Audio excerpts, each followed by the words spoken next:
Hi guys, it's Still Inspector here, welcome back to the channel. Today we've got some news coming in that the Ethereum DAG size has now improved or jumped to 5GB. So originally you could only mine with cards that are above 4GB in memory. So this means that the 1050s and some of the 1060s will not be able to mine Ethereum about 4 years ago, I believe it was. But now that DAG size has jumped to 5GB of memory. So there aren't many actual cards that do take 5GB of memory, but we'll get into that later into the video. So we have a Twitter post here from Tim Bako, who is an Ethereum developer, and he says we're scheduled to exceed 5GB threshold in 2 weeks. Looking at when we exceeded 4GB, the drop was barely noticeable, but there were comments saying that 5GB drop might be larger due to it being a popular ASIC configuration. So a lot of ASIC miners are run on 5GB worth of memory. But we'll get into that later as well. So he did say this 2 weeks ago, and if we go into the DAG size calculator right here, we can see that we're now at 5GB in DAG size.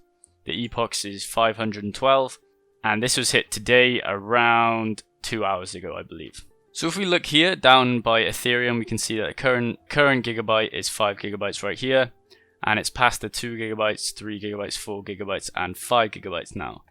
So when does it go to 6GB? Well, in April of 2024, it will hit 6GB roughly that date.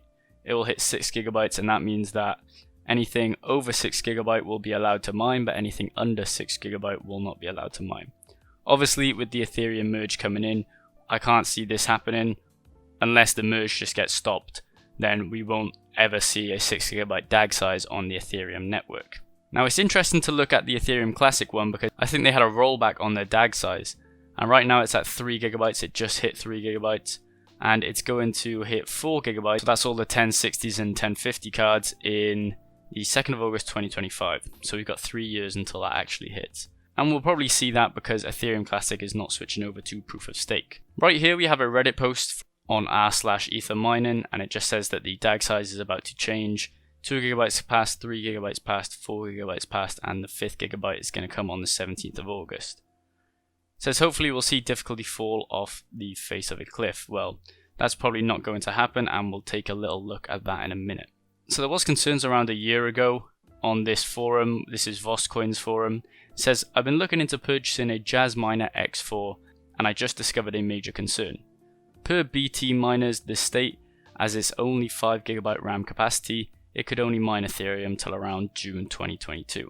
Obviously it's August right now, but before the ETH DAG size goes up to 5GB, what I'm now realizing is that ASIC miner is only able to mine Ethereum for a max of 5 to 6 months.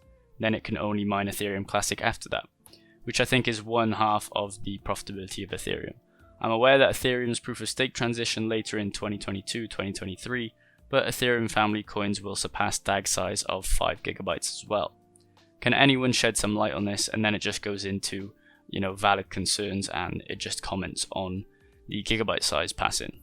So he's talking about the Jasminer X4 IU. Well, basically any Jasminer that mines Ethereum is all based on 5GB memory. If I highlight it here, it says memory 5GB.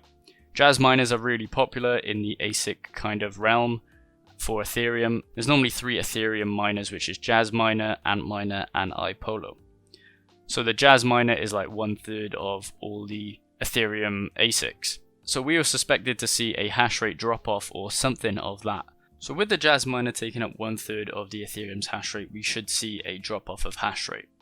Now if we look at actual Ethereum hash rate right now, it's not going to be fully updated, but we haven't seen much of a drop off. It's been around, something like 20 gigahash, which is normal fluctuation throughout Ethereum's lifetime.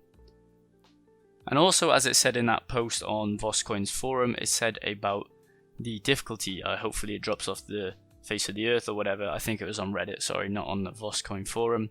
But we haven't seen any change in difficulty either, which is obviously expected. So obviously Jasminers haven't taken up that much of the Ethereum hash rate over the couple of years that they've been in business.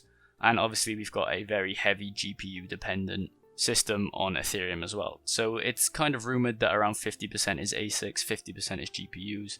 So if around 1/3 of those ASICs, I don't believe that Jasminer has sold as much as Bitmain or iPolo, so we haven't really seen much difference there.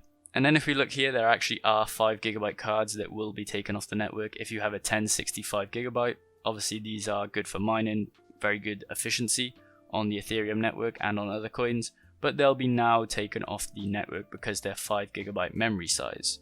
So there are some cards that have 5GB, but it's very rare. The only drop in hash rate that we'd actually see is if the DAG size hits 6GB, because a lot of cards that are still mining on Ethereum are 6GB, and some of the ASICs are 6GB as well. But as I said, with the merge coming in, we're probably never going to hit 6GB in that time. It's 2 years away in 2024. Unless the Ethereum merge just gets cancelled outright, then I can't see that happening. Now if we go back to the Jasminer's price, we can see that it's at around $4,000 for one of these, and these will probably be able to switch over to Ethereum Classic. So a lot of people haven't really missed out, but you're going to have around half the actual profits. As we can see here, the profitability is $13 per day, and on Ethereum Classic it's $9 per day. So it's not exactly half, but it's around 75% of the profit, which is still good in terms of profitability. At least you're not wasting money on a Jasminer just to have it end at Ethereum's proof of stake merge. And if we look at the iPolo, we can see that this memory type is also 6GB, and that is going to be for Ethereum, so I don't think it's ever going to hit that unless the merge just doesn't go through. And then on the Bitmain Antminer, they don't have a memory type as per se that they put on there, but these are still prices around $12,000. The ROI is good for Ethereum, but not exactly great for Ethereum Classic. I think it's going to be around $30 profit instead of the $61 per day that we're seeing here. So that's it for the video, guys. If you did enjoy, please like and subscribe to the channel. I'll leave links to all these articles in the description below.